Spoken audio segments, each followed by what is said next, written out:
ఇన్ని ఉన్నా ఏమి సౌఖ్యం? ఏమిటో పొరుగే, ఏమిటో వెంపర్లాంటి అర్థం ఏముంది? ఏమీ అక్కర్లేదు.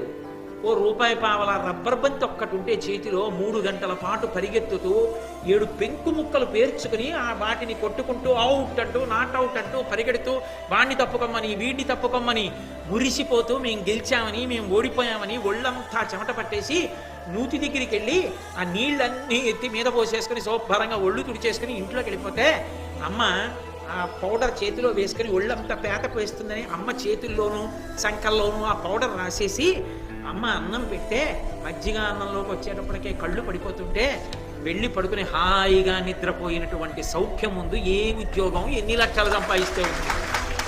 కాబట్టి సౌఖ్యం అనేటటువంటిది మనసులో ఉన్నదే తప్ప సౌఖ్యం అనేది వస్తువుల నుండి ఉద్భుతమయ్యేది కాదు.